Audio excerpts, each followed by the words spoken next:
Oh, you thought Lady Gaga was just gonna show up on Saturday Night Live and serenade the crowd with her usual over-the-top antics?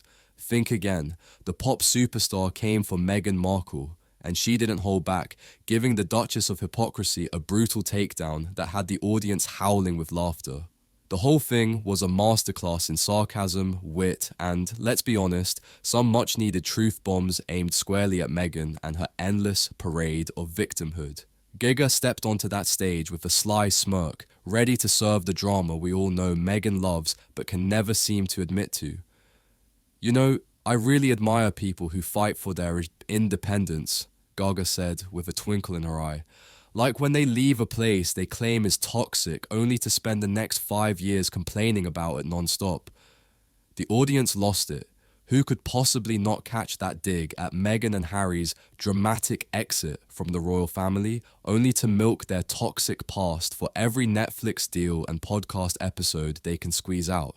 And if that wasn't enough, Gaga went for the jugular. She pointed out what everyone with 2 eyes and a functioning brain has been noticing for years. Meghan and Harry aren't just living their best lives post-royal life.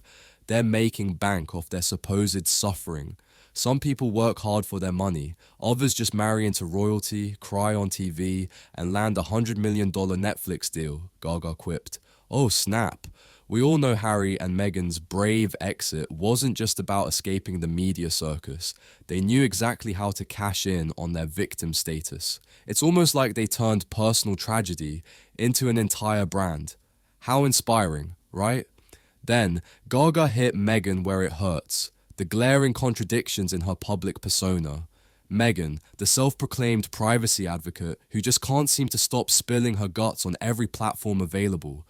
I love how some people say they just want to live a quiet life, Gaga said, dripping with sarcasm. And then boom, another tell-all book, another documentary, another podcast where they explain for the 50th time how miserable they are. It's inspiring, really. Oh, but it's not just inspiring, it's also incredibly exhausting. Seriously, Meghan's privacy plea doesn't exactly align with her constant media blitz. 1 minute, she's begging for the press to respect her privacy, and the next, she's selling her soul to Oprah, Netflix, and Spotify, basically writing her own tell-all with every paycheck she cashes. But hey, why not? If you're going to play the victim, you might as well monetize it, right? Gaga wasn't done, of course. She took a shot at Meghan's ongoing war with the British press. You know the one, where Meghan repeatedly plays the poor little me card while ignoring the fact that the press isn't exactly lying when they quote her directly. Gaga mimicked Meghan's voice, dripping with irony. The British media is so mean to me. How dare they report the things I actually said and did? The crowd ate it up, and rightfully so. Meghan's poor me act is getting tired, especially when those so-called negative headlines are just facts. Facts that she said, over and over again. By the end of the monologue, Gaga had left the internet buzzing. Some were practically bowing down to her for saying what everyone was thinking, but too polite to say out loud. Meanwhile, Meghan's loyal fans rushed to her defense like clockwork.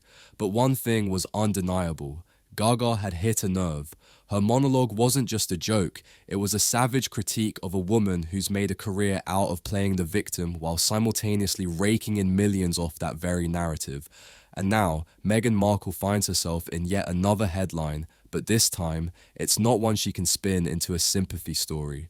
Lady Gaga's monologue was a brutal, unflinching reminder of the contradictions that Meghan can never seem to escape. And frankly, it's hard to feel bad for her when her whole public image is built on manufactured suffering, and Gaga just tore that down with ease.